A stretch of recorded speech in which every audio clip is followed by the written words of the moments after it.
Shalom Bapak Ibu dan teman-teman sekalian. Selamat pagi untuk kita semua. Saya menyambut Bapak Ibu dan teman-teman sekalian. Selamat datang di ibadah devotion Yaski dan Heartline. Pada pagi hari ini di hari Jumat 24 Oktober 2025. Saya juga menyambut Bapak Ibu teman-teman yang ada di daerah yang sudah terhubung melalui platform Zoom, dan bahkan saya juga menyambut Bapak Ibu teman-teman yang menyaksikan ibadah Devo ini melalui channel YouTube Yaski TV. Ya, adapun tema ibadah kita pada pagi hari ini adalah kelemah lembutan. Sebagaimana yang tertulis dalam Galatia pasal 5 ayat yang ke-22 sampai 23, dan firman Tuhan nanti akan dilayani oleh Bapak Pendeta Emeritus Jusak Wijaya. Bapak Ibu, mari kita siapkan hati, kita akan memulai ibadah kita pagi hari ini. Saya mengundang Bapak Ibu untuk bangkit berdiri. Kita naikkan pujian Nun di Bukit yang Jauh. Ya, lagu ini kita diajak untuk memandang kepada salib Kristus, sumber dari segala kelemah lembutan. Nun di bukit yang jauh.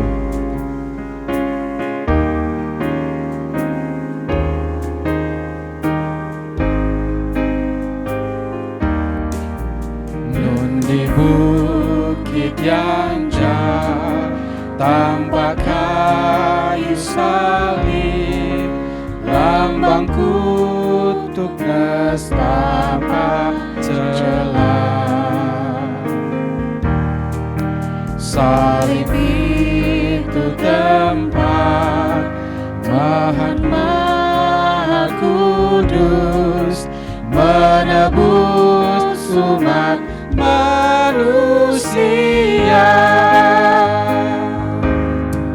Salib itu ku junjung penuh hingga tiba saat ajalku. Salib itu ku rangkul teguh dan mahkota kelak milikku. Ayat yang kedua. Ku setia tetap ikut jalan salib, meski diriku pun dicela. Satu saat kelak ku dibawa pergi ke tempat kemuliaannya. Salib itu ku junjung penuh hingga tiba saat ajalku. Salib itu ku rangkul teguh dan mahkota kelak milikku. Salib itu ku junjung penuh. Salib itu ku junjung penuh hingga tiba saat ajalku. Salib itu ku rangkul teguh dan mahkota kelak milikku. Mari kita berdoa. Ya Tuhan Bapa kami yang di sorga, pada pagi hari ini kami anak-anak-Mu yang tergabung di Yayasan Yaski datang ke hadirat-Mu dengan hati yang penuh ucapan syukur ya Tuhan. Engkau telah memelihara kami sepanjang minggu kerja yang kami sudah lalui, dan kini bahkan kami boleh Tuhan perkenankan, boleh menikmati satu persekutuan yang kudus di dalam ibadah devotion kami pada pagi hari ini. Tuhan, sebelum kami lebih jauh mengikuti ibadah ini, kami mohon kiranya Tuhan sucikan kami, ampuni kami atas segala dosa dan pelanggaran yang kami lakukan, baik itu sengaja maupun tidak sengaja. Biarlah kiranya Tuhan juga menyucikan hati kami dari segala kesombongan, kekerasan hati, dan biarlah kiranya Tuhan juga boleh hadir di tengah-tengah kami, melawat dan memberkati setiap kami. Biarlah kiranya setiap pujian, doa, dan firman Tuhan yang kami akan mendengarkannya, bahkan semua hal yang kami lakukan di sepanjang ibadah ini menjadi suatu persembahan yang harum di hadapan Tuhan. Pimpinlah ibadah kami ini dari awal sampai akhirnya.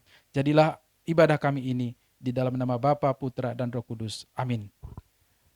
Bapak, Ibu, dan teman-teman dipersilahkan duduk kembali. Kita akan mendengarkan firman Tuhan ya, yang akan nanti disampaikan oleh Bapak Pendeta Emeritus Jusakwijaya dengan tema kelemah lembutan ya. Dan untuk menyambut firman Tuhan ini, saya mengajak kita kembali untuk menaikkan satu pujian yang berjudul Kasih Pasti Lemah Lembut.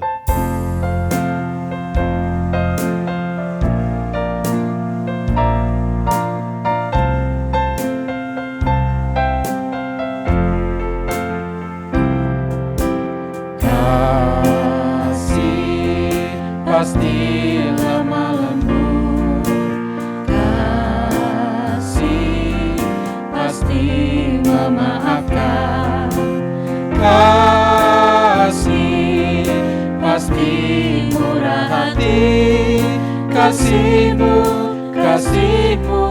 Tuhan.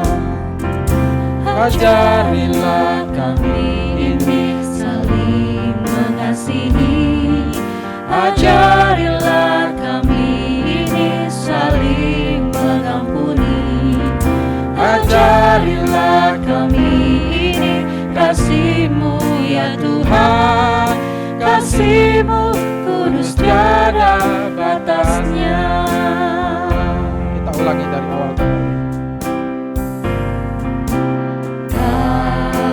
Kasih pasti lemah lembut, pasti memaafkan, kasih pasti murah hati, kasih-Mu Tuhan. Ajarilah kami ini saling mengasihi, ajarilah kami ini saling mengampuni, ajarilah kami ini kasih-Mu ya Tuhan, kasih-Mu kudus tiada batas. Ajarilah kami ini, ajarilah kami ini saling mengasihi, ajarilah kami ini saling mengampuni, ajarilah kami ini kasih-Mu ya Tuhan, kasih-Mu kudus tiada batasnya, kasih-Mu kudus tiada batasnya,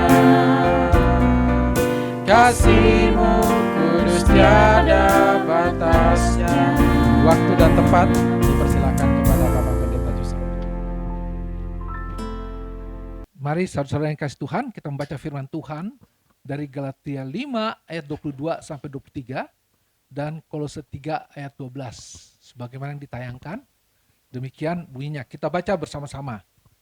Tetapi buah roh ialah kasih, sukacita, damai sejahtera, kesabaran, kemurahan, kebaikan, kesetiaan, kelemah lembutan, penguasaan diri. Ya, terus yang Kolose 3:12, 1, 2, 3. Karena itu, sebagai orang-orang pilihan Allah yang dikuduskan dan dikasihinya, kenakanlah belas kasihan, kemurahan, kerendahan hati, kelemah lembutan, dan kesabaran. Mari kita berdoa. Tuhan Allah Bapa di surga, terima kasih ya Bapa. Tuhan sudah layakkan kami untuk boleh menaikkan pujian kehadirat Tuhan. Dan Tuhan hadir di tengah-tengah kami. Dan Tuhan juga layakkan kami untuk boleh mendengarkan sebagian pada firman Tuhan. Biarlah Tuhan siapkan hati dan pikiran kami. Baik kami yang ada di ruangan ini, ataupun yang mengikutinya lewat Zoom atau internet. Dan juga Tuhan pakai lidah bibir hamba-Mu yang penuh dengan keterbatasan dan kekurangan ini. Dan kami mau serahkan Tuhan, jam pemberitaan firman ini ke dalam tangan Tuhan. Dalam nama Tuhan Yesus Kristus kami berdoa. Amin. Teman-teman yang dikasih Tuhan, saya percaya kata lemah lembut itu sudah sangat kita kenal dan sering kita dengar. Nah, biasanya lemah lembut itu dikaitkan dengan apa? Dengan kelemahan, lalu pemalu, sikap pemalu, penakut, cenderung menghindari keributan. Dan banyak lagi kalau kita lihat ya. Dan juga kita lihat orang duniawi mengkaitkannya itu lebih banyak kepada sosok perempuan.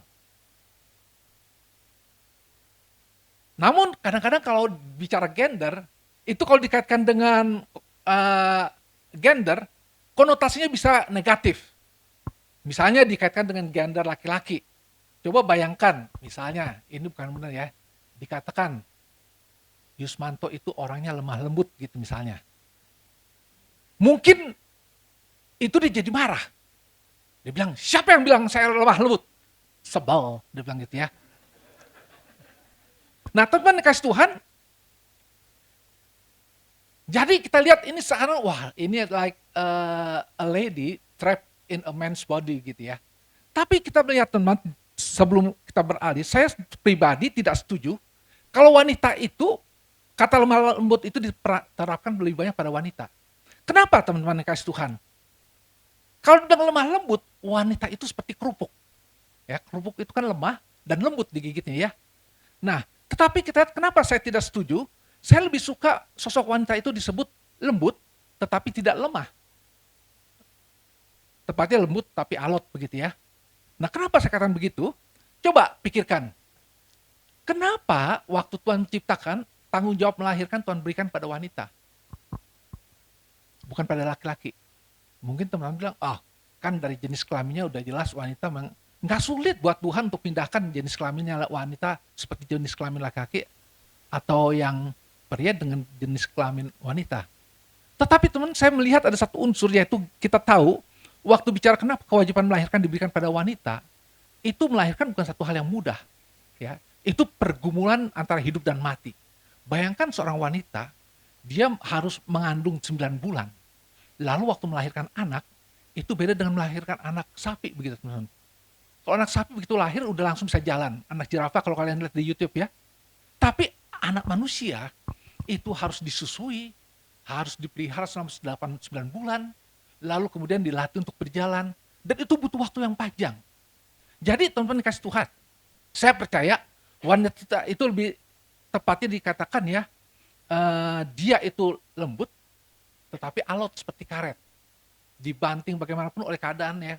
Banyak contoh kita lihat demikian. Nah, saya bukan mau membahas tentang hal ini, tetapi saya mau ajak melihat, kalau orang katakan bahwa lemah lembut konotasinya kepada wanita, sifat wanita. Tetapi saya mau ajak melihat apa yang dikatakan dalam bahasa aslinya, Alkitab, tentang kelemah lembutan. Itu sangat berbeda sekali. Nah, lemah lembut itu adalah sesuatu yang sangat positif. Sebab merupakan salah satu sifat yang sangat penting dalam kehidupan orang percaya. Karena ini terkait dengan sifat Allah itu sendiri. Nah, kalau teman-teman lihat, kelemah lembutan itu di dalam bahasa Yunani-nya adalah protes, ya bukan protes ya, protes, yaitu dikatakan pengekangan yang berpadu dengan kekuatan dan keberanian.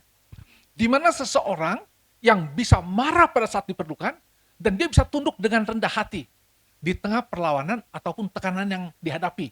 Demi apa? Mentaati pimpinan roh atau kehendak Tuhan. Nah teman-teman kasih Tuhan, jadi kita melihat satu yang paradoks ya. Apa Maksudnya paradoks begini. Paradoks itu bukan berlawanan. Kelihatannya berlawanan tetapi harmonis. Saya kasih contoh misalnya seperti kalau mobil Matic ya sekarang, itu kan ada pedal rem dan gas, ya. Dua-duanya tuh punya fungsi berbeda. Yang gas untuk melaju lebih cepat dan yang rem untuk menghentikan. Tetapi kenapa dua-duanya ada di situ? Dan dia bisa berjalan secara harmonis. Artinya pada waktu dibutuhkan dalam kecepatan tinggi, dia rem itu berfungsi. Tetapi pada waktu jalanan lengang bisa ditambah percepatannya. Nah, teman-teman yang kasih Tuhan, jadi kita melihat paradoks ini ada ya di dalam mobil tadi. Itu juga lah kita lihat sifat lemah lembut tadi, lemah lembutan. Nah, kita lihat dari contoh yang ada tokoh-tokoh Alkitab, yang kebetulan saya ambil ini tokoh-tokoh pria ya. Contohnya ada apa? Yesus Kristus sendiri. Yesus klaim dirinya lemah lembut. Dia katakan pikul aku yang daripadaku, karena aku ini lemah lembut, ya, beban yang diberikan. Nah, teman kasih Tuhan, Yesus Kristus menunjukkan bagaimana dia lemah lembut dan rendah hati pada waktu dihadapkan apa? Pada seorang wanita yang kedapatan ketangkap basah istilahnya melakukan perzinahan. Nah, ini jadi pertanyaan sendiri ya. Kenapa? Karena yang ditangkap kenapa yang perempuan aja? Yang lakinya nggak dibawa kemari.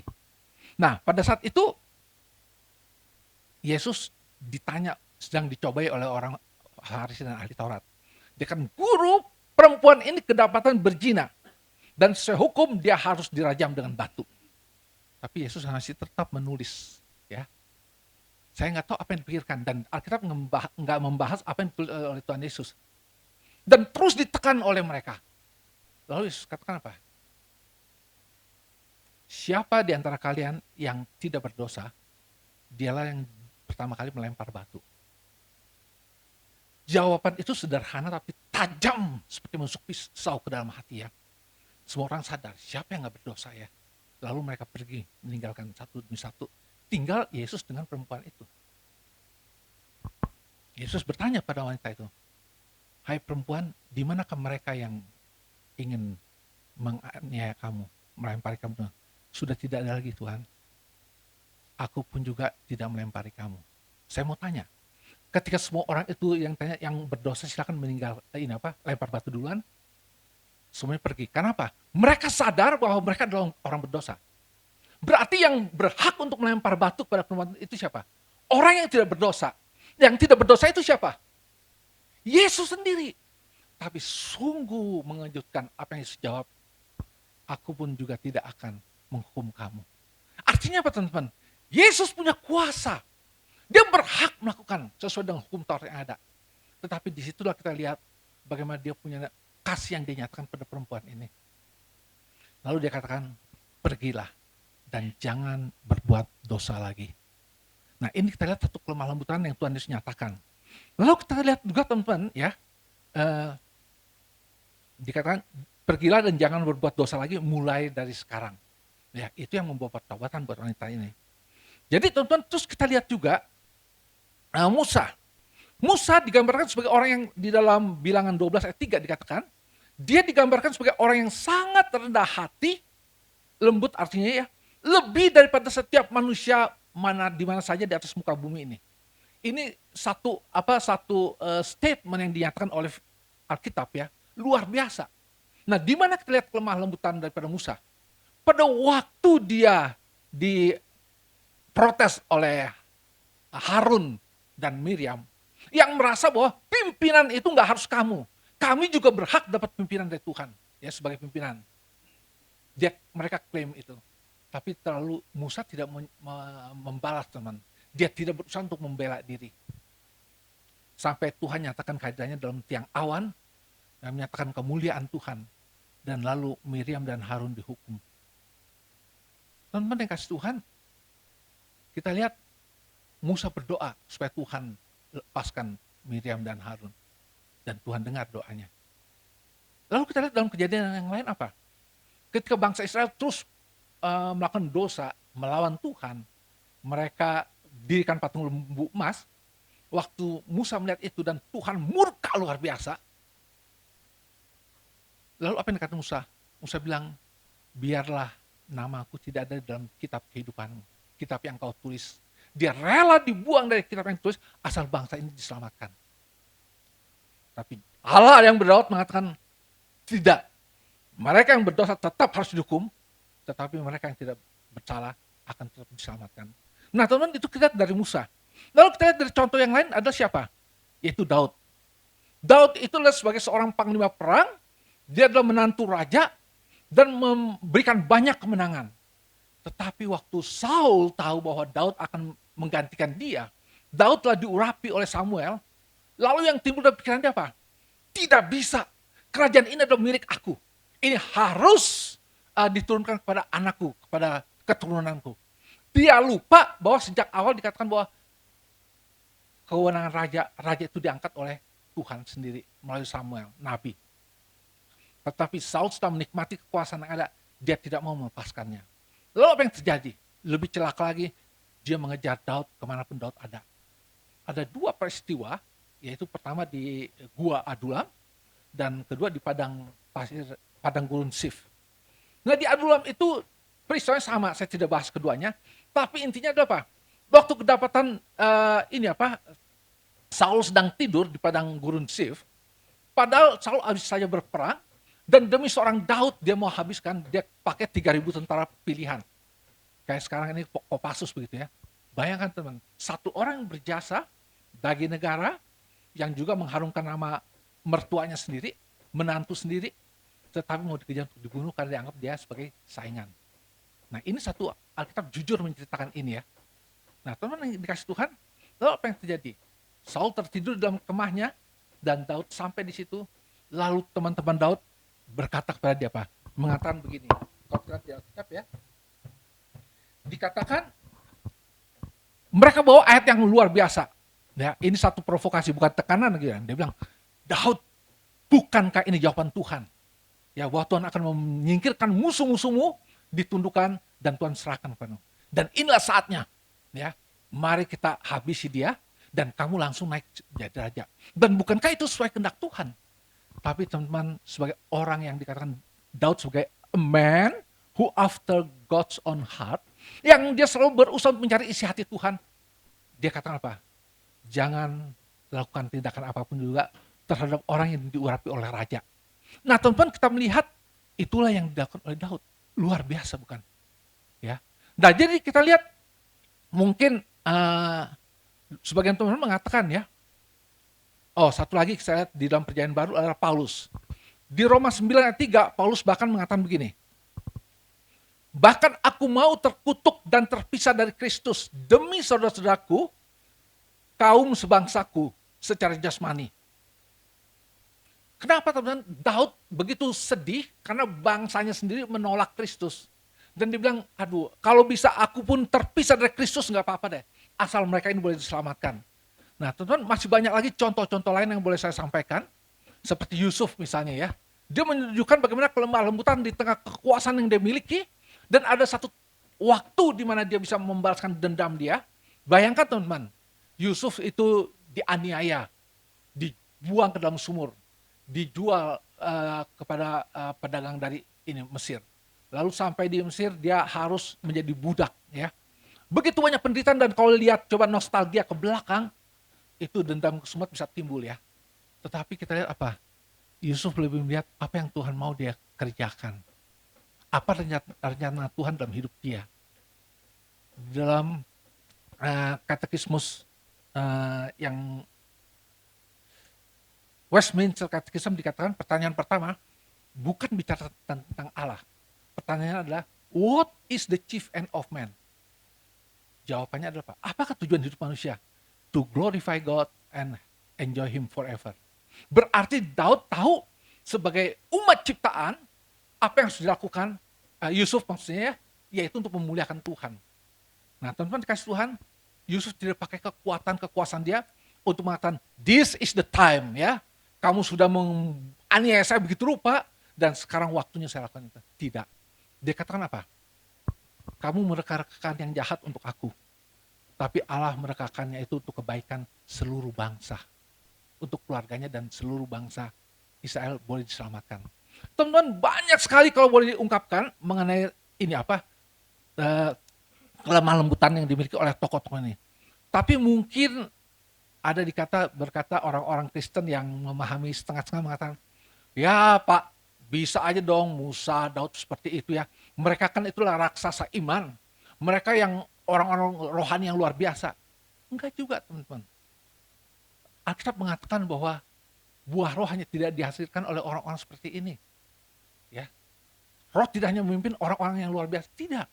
Nah, teman kalau ingat tentang kasus adik Sarah Angelina Suroto, ada yang ingat nggak? Bisa tampilkan nggak fotonya?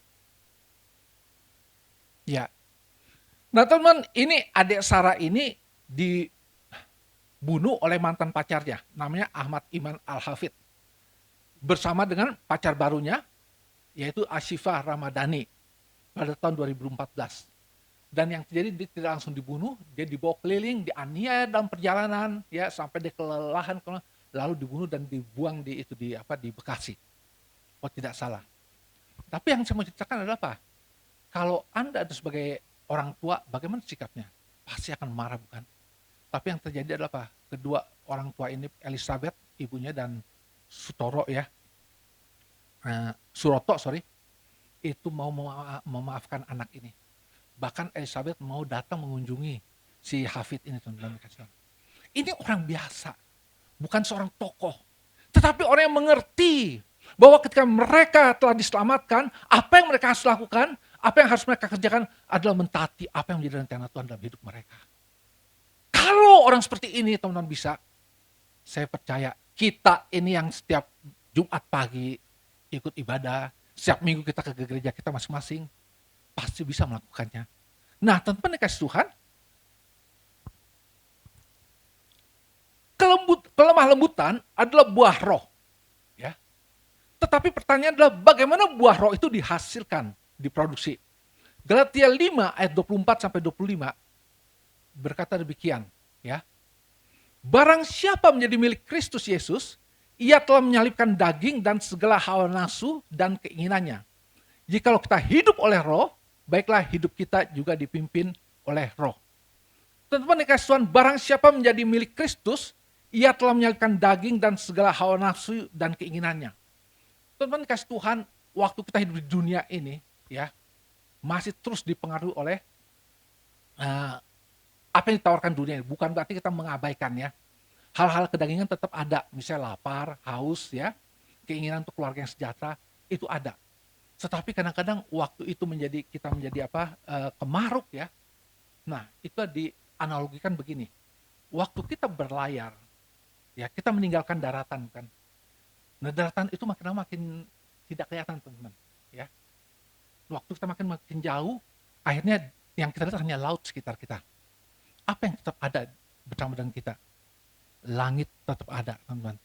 Nah, itulah kehidupan kita yang harusnya kita semakin jauh daripada apa yang ditawarkan dunia, dan kita semakin melihat kehadiran Allah, kemuliaan Allah dalam kehidupan kita.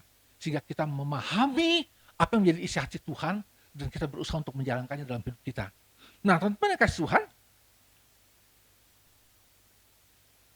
ada kalimat yang cukup menarik dikatakan, jikalau kita hidup oleh roh, ya, pertama diingatkan bahwa kita sudah menjadi milik Kristus Yesus, ya. Jadi kita menyalibkan daging dan segala hawa nafsunya dan keinginannya. Dan ayat 25 dikatakan, jikalau kita hidup oleh roh, baiklah hidup kita juga dipimpin oleh roh. Nah, apa maksudnya? Hidup oleh roh, baiklah setelah itu dipimpin oleh roh. Teman-teman, waktu dikatakan hidup oleh roh, itu menceritakan bagaimana kehidupan yang mengalami transformasi, ya, yang dilakukan oleh roh. Yaitu hidup baru yang Tuhan anugerahkan melalui Yesus Kristus. Melalui kematian Kristus di kayu salib, lalu roh memungkinkan kita untuk boleh percaya dan mengakui dia sebagai juru selamat kita. Tetapi persoalannya tidak berhenti sampai di situ saja. Kita sadar kita telah ditebus dan hidup oleh roh, hidup yang lama itu kita tinggalkan dan menerima hidup yang baru. Tetapi itu tidak berhenti di situ saja. Ada proses pembaruan hidup yang dalam Kolose dikatakan, ya, yang harus dijalani setiap orang Kristen. Nah, Rasul Paulus memakai ungkapan menanggalkan manusia lama dan mengenakan manusia yang baru yang terus-menerus dibaharui. Dalam Efesus 4 ayat 22. Jadi teman-teman, hidup oleh roh adalah hidup yang dipimpin, hidup yang dipimpin oleh roh, ya, merupakan satu proses transformasi yang hanya bisa terjadi melalui hidup yang dipimpin oleh roh secara terus-menerus. Sehingga menghasilkan buah roh yang akan membuat kita semakin menyerupai Kristus, menumbuhkan karakter ilahi, dan melakukan perbuatan yang memuliakan Tuhan. Nah, di dalam Kolose 3 ayat 12, dikatakan begini, Paulus berkata, karena itu, sebagai orang-orang pilihan Allah yang dikuduskan dan dikasihinya, kenakanlah belas kasihan, kemurahan hati, kerendahan hati, kelemah lembutan, dan kesabaran. Teman-teman, di sini Paulus memberikan alasan yang kuat bagi setiap orang percaya yang semula adalah orang berdosa, tidak ada pengharapan, dan tidak ada satupun yang baik dalam diri kita semua. Tetapi diingatkan Paulus, kamu kalau sampai boleh dipilih, ya, Efesus mengatakan kita sudah dipilih sebelum dunia dijadikan. Dipilih apa? Dari sekian banyak orang berdosa, Tuhan pilih kita. Ini bicara tentang predestinasi, tapi saya tidak bahas di sini, ya. Dan orang selalu melihat kalau predestinasi adalah apa? Kok saya diselamatkan, si itu nggak diselamatkan? Kasihan dong, Tuhan tidak adil, gitu ya. Saya mau tanya, siapa kita berani mempertanyakan keadilan Tuhan? Saya kasih contoh begini. Kalau seorang tuan yang cukup berada ingin mengadopsi anak di yatim piatu, waktu datang itu semua anak kan manggilnya ayah, ayah, ayah gitu, biasa bapak ya. Tapi dia hanya mau pilih satu, dia ambil satu. Bisakah kita katakan Tuhan ini nggak adil? Ya, kenapa hanya ambil satu? Itu di dalam kewenangan dia, kedaulatan dia. Kita nggak bisa menghakimi dia demikian. Tetapi yang harus kita lihat adalah apa? Mengapa di tengah begitu banyak orang berdosa, saya ini dipilih untuk diselamatkan? Nah, itulah yang Paulus mengatakan, ya. Kamu sebagai orang-orang pilihan Allah. Jadi dipilih, lalu dipisahkan untuk apa? Untuk menjadi satu kelompok terpisah dari orang berdosa. Caranya dengan apa dipisahkan? Dengan kasih Allah. Kasih Allah yang dinyatakan oleh apa? Kematian di Yesus Kristus di kayu salib, sehingga membuat kita orang berdosa, kita yang tidak berpengharapan, kini kita boleh memperoleh hidup kekal dan luput dari kebinasaan. Nah, teman-teman yang kasih Tuhan, jadi Paulus mau katakan apa? Kita ini yang sudah mengalami kasih Tuhan, yaitu diselamatkan oleh darah Yesus Kristus, kita sudah mengalami ini yang dikatakan tadi, ya. Mengalami belas kasihan Tuhan yang sebenarnya kita tidak layak, ya. Kita mengalami apa? Kemurahan Tuhan, mau serahkan anaknya yang tunggal Yesus Kristus untuk datang ke dalam dunia. Lalu kita mengalami apa? Kerendahan hati yang Tuhan Yesus nyatakan. Di dalam Filipi dikatakan, Yesus Kristus yang tidak menganggap kesetaraan dengan Allah sebagai milik yang harus dipertahankan. Dan rela datang ke dalam dunia. Bukan hanya menjadi manusia, tetapi menjadi hamba. Level yang paling rendah begitu. Lalu kemudian kita sudah mengalami kelemah lembutan Kristus. Dan kesabaran di dalam membentuk kita. Jadi teman-teman, jika itu sudah kita alami, makanya Paulus katakan, kamu sudah alami dalam hidup kamu semua. Kenakanlah itu dalam hidup kamu, ya, sebagai menunjukkan kamu adalah orang Kristen yang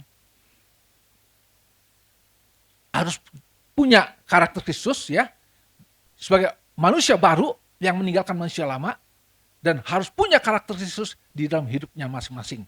Nah, teman-teman yang kasih Tuhan, bagaimana buah roh, kelemah lembutan dapat diterapkan dan menjadi berkat dalam berbagai aspek kehidupan sehari-hari.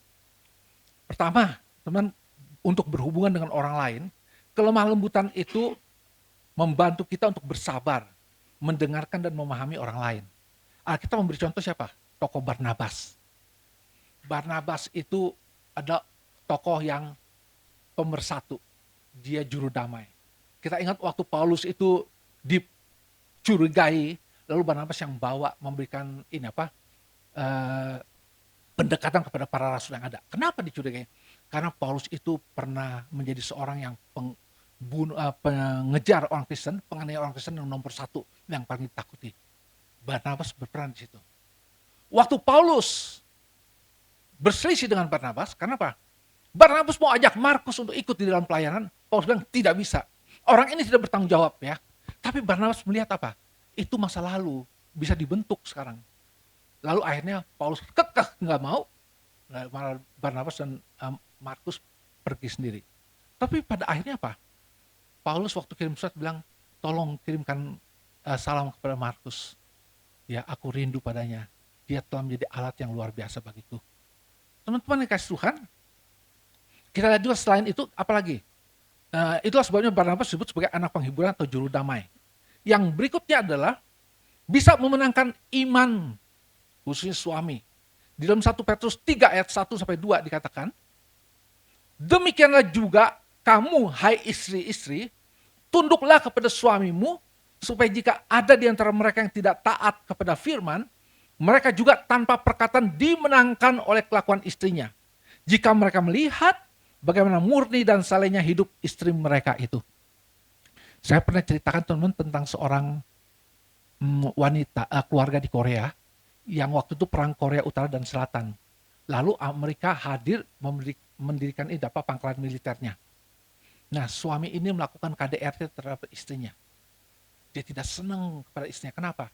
Ya, istrinya itu kalau ini masuk ke gereja, karena dia pukul istrinya, tapi istrinya nggak melawan, tetap mengerjakan tugas dia sambil menyanyi puji-pujian, ya, buat Tuhan.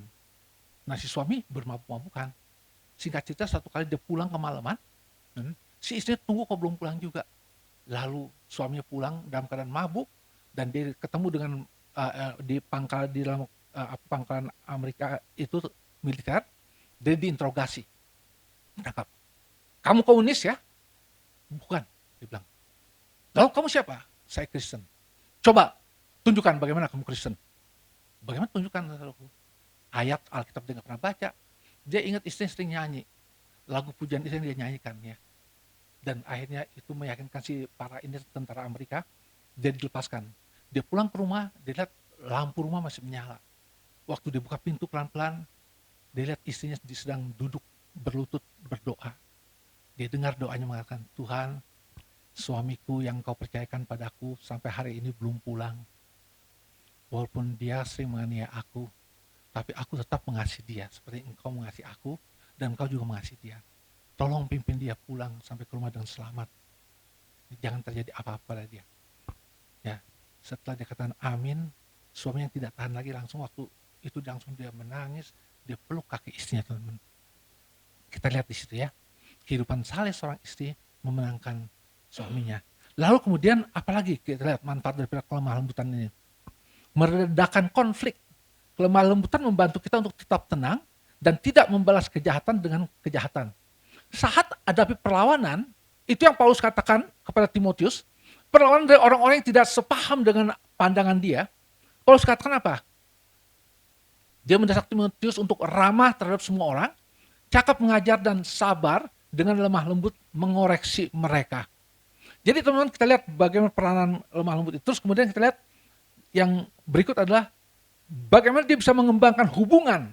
Kelemah lembutan itu membantu kita untuk membangun hubungan yang sehat dan harmonis ya dengan orang lain dalam menggenapi rencana Allah. Teman-teman yang dikasihi Tuhan, kita lihat Yesus Kristus dan murid-muridnya. Kan seringkali kita lihat apa? Murid-muridnya seringkali bertengkar satu sama lain. Tetapi Yesus hadir untuk apa? Untuk mempersatukan mereka. Dan yang lebih lagi kita lihat, murid Yesus ada 2 orang yang kita lihat yang paling ini brutal. Siapa? Ada yang ingat gak? Simon orang Selot. Satu lagi adalah bukan Sakyus, Lewi pemungut cukai. 2 orang ini musuh bebuyutan, teman. Orang Selot sangat anti terhadap penjajah. Dan pemungut cukai adalah antek-anteknya penjajah Romawi. Jadi kalau ketemu dalam satu rumah, dimanapun ketemu mereka selalu ini.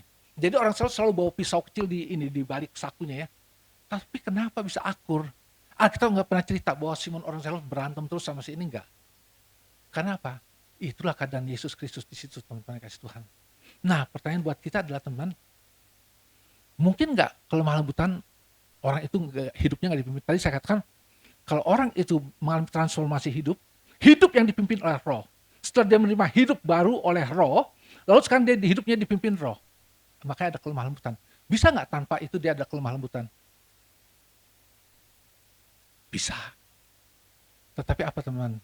Kita lihat buah Roh ada kasih. kelemah lembutan orang itu lebih banyak apa? Untuk kamuflase. Jadi munafik. Demi untuk tujuan yang ini, dia bisa lemah lembut. Tapi dalam hati dia penuh dengan kemarahan, penuh dengan kebencian yang sedang dia siapkan rencana yang untuk nanti. Kalau teman-teman nanti sempat lihat ya, ini tentang Menteri Purbaya. Saya ikutin terus nih, drama yang disampaikan dalam bentuk 30 menitan itu ya. Apa yang dia alamin, saat terakhir itu di mana dia ada orang datang masuk ke rumah dia dan dia mau ditembak. Lalu perjalanan dia untuk membawa semua data-data ini apa? Data-data korupsi yang ada. Yang dikorupsi itu triliunan dan yang korupsi adalah orang-orang terkenal. Dan itu dia terus diincar. Dan hanya karena pertolongan daripada pasukan pengaman ya, itu yang terjadi. Jadi teman-teman dikasih Tuhan, kita melihat orang-orang yang kelihatan tampilan di depan muka itu begitu bagus ya. Ya begitu ramah, sopan ya. Tetapi ternyata banyak tersembunyi rencana-rencana jahat. Kita patut doakan dia. Jadi teman-teman dikasih Tuhan, pertanyaan berikutnya adalah buat kita adalah apa? Apakah buah roh sudah diekspresikan dalam hidup kita sebagai orang percaya? Jika belum, teman-teman yang jawab sendiri. Kita boleh bertanya lagi. Apakah selama ini hidup kita tidak dipimpin oleh roh? Kenapa nggak dipimpin oleh roh? Karena kita masih mengalihkan seluruh keinginan daging kita. Ya, dan kita tidak melihat apa yang boleh kita kerjakan bagi Tuhan. Nah teman-teman yang kasih Tuhan, marilah kita berdoa supaya Tuhan juga mendorong kita dengan Roh Kudus untuk hidup kita dipimpin oleh roh. Bukan lagi untuk memenuhi semua agenda pribadi kita. Tetapi semua rencana Tuhan boleh digenapi dalam hidup kita. Mari kita berdoa. Tuhan Allah Bapa di sorga, tolonglah kami ya Bapa, untuk bisa mengembangkan kelemah lembutan dalam hidup kami. Beri kami kekuatan Tuhan untuk sabar, mendengarkan, dan boleh memahami apa yang menjadi kehendak Tuhan. Dan kami boleh berelasi dengan orang-orang di sekitar kami, sehingga rencana Tuhan boleh digenapi dalam hidup kami. Dan nama Tuhan boleh ditinggikan dan dimuliakan, bukan untuk kepentingan diri kami. Ampuni kami ya Bapak, jika sampai hari ini belum ada buah roh yang boleh kami hasilkan. Karena kami tidak membiarkan hidup kami dipimpin oleh roh. Kami lebih suka memimpin hidup kami dengan diri kami sendiri. Dan biarlah lewat kebenaran firman Tuhan ini kami diingatkan untuk rendah hati, membiarkan Tuhan bekerja, memimpin dan menyertai kami. Terima kasih ya Bapak. Tolonglah kami anak-anak-Mu yang lemah, yang sangat terbatas ini. Dalam nama Tuhan Yesus Kristus kami berdoa. Amin.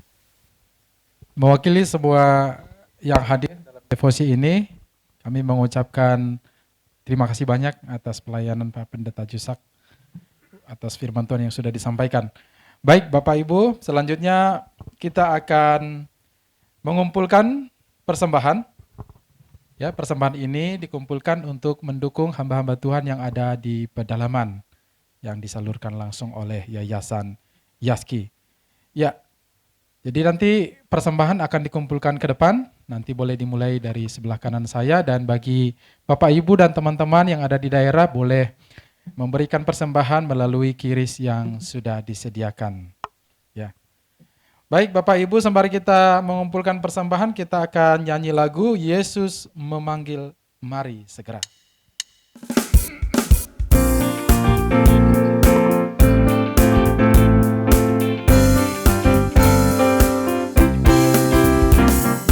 Yesus memanggil, mari segera, ikutlah jalan selamat bakal. Jangan sesat dengar sabdanya, hai marilah segera. Sungguh nanti kita akan senang, bebas dosa hatimu tentram, bersama Yesus dalam terang, di rumah yang kekal.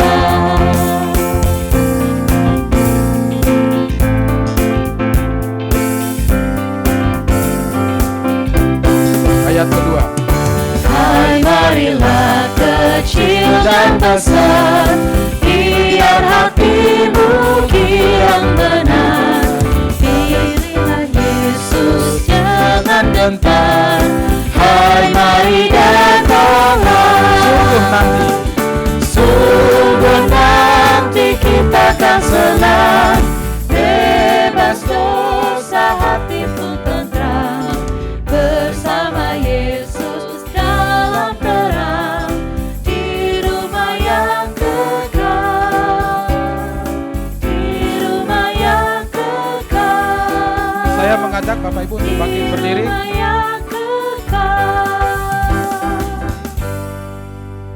Ya Tuhan Bapa kami yang bertahta di dalam kerajaan sorga, kami mengakui bahwa Engkaulah Allah yang penuh kasih dan yang senantiasa memberkati kami, melimpahkan kasih karunia-Mu, berkat-Mu dalam kehidupan kami hari lepas hari, melalui pekerjaan kami, pelayanan, dan juga dalam keluarga kami.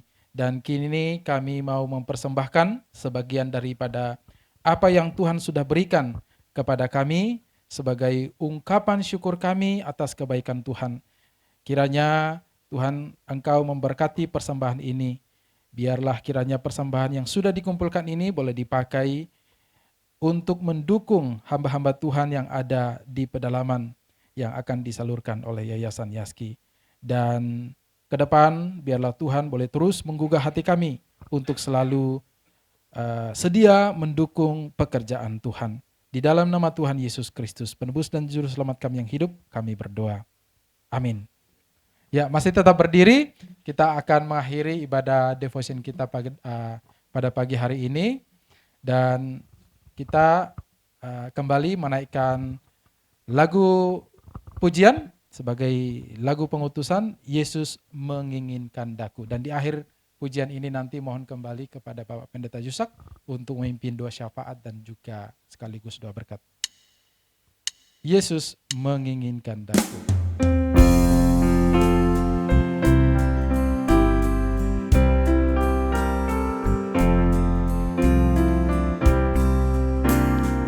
Yesus menginginkan daku bersinar baginya, dimanapun ku berada, ku mengenangkannya.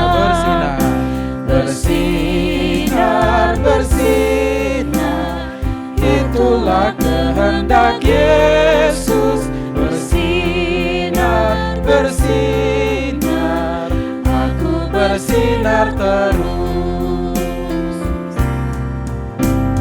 Yesus menginginkan daku menolong orang lain, manis dan sopan selalu ketika ku bermain. Bersinar, bersinar, bersinar, bersinar, itulah kehendak Yesus. Bersinar, bersinar, aku bersinar terus. Bersinar, bersinar, bersinar. Kepada Pak Pendeta, kehendak Yesus. Bersinar, bersinar, aku bersinar terus. Aku bersinar terus. Aku bersinar terus. Mari kita berdoa.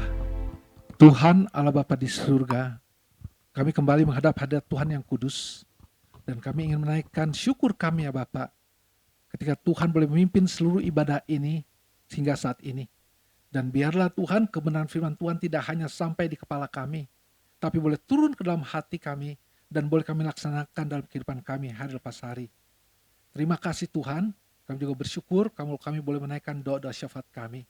Kami berdoa Tuhan untuk pergumulan yang dihadapi bangsa dan negara kami. Tuhan, kami berdoa juga Tuhan untuk Yaski, di mana FEBC akan melakukan IC meeting dalam 1 minggu ke depan. Tolong Tuhan pimpin supaya IC meeting ini boleh berjalan dengan baik, dan tim kami yang dari Indonesia, Pak Yoko dan kawan-kawan, boleh tiba di sana melakukan presentasi yang luar biasa, dan boleh mengundang banyak orang untuk boleh mensupport apa yang dilakukan Yaski saat ini. Dan kami percaya kiranya semua program yang boleh ada, semua donasi yang diberikan bagi seluruh petugas lapangan boleh dijalankan dengan baik dan takut akan Tuhan. Kami juga berdoa Tuhan untuk seluruh teman-teman kami yang saat ini mengikutinya lewat Zoom ataupun yang ada di ruangan ini. Tuhan tahu pergumulan yang dialami oleh anak-anak-Mu. Tuhan tahu apa yang menjadi masalah yang mereka hadapi, baik masalah fisik mereka, mungkin dalam keadaan sakit, dan mereka mungkin sudah mengeluh begitu panjang tapi belum mendapat jawaban dari Tuhan. Tuhan, kami percaya juga Tuhan akan mengingatkan anak-anak-Mu dengan Roh-Mu yang kudus untuk mereka melihat bahwa bukan Tuhan tidak mendengar, tapi Tuhan hadir di dalam setiap kesulitan yang mereka hadapi. Begitu juga untuk teman-teman yang di dalam ada masalah dalam masalah keuangan dan juga masalah-masalah lain dalam pekerjaan. Ingatkan setiap anak-anakmu ya Bapak untuk terus bersandar dan terus berharap kepada Tuhan dan tidak pernah menjadi lemah atau lesu. Dan Tuhan pimpin anak-anakmu yang melayani untuk Tuhan berkati senantiasa. Terima kasih Tuhan, karena Tuhan boleh dengar doa kami. Hanya dalam nama Tuhan kami Yesus Kristus, Juru Selamat dan Penebus kami yang hidup, kami berdoa. Amin. Mari arahkan hati kita kepada Tuhan dan terimalah berkat daripadanya. Kiranya Allah Bapa, Allah yang telah memanggil, memilih kita karena kasih-Nya kepada kita, dan sehingga Dia mengorbankan anak yang tunggal Yesus Kristus untuk menebus kita dari kebinasaan. Dan di dalam pertolongan Roh Kudus boleh senantiasa memimpin, menyertai hidup kita, sehingga hidup kita boleh menghasilkan buah roh yang boleh menjadi berkat bagi orang banyak, sehingga nama Tuhan dipermuliakan sekarang sampai selama-lamanya. Amin. Bapa, terima kasih.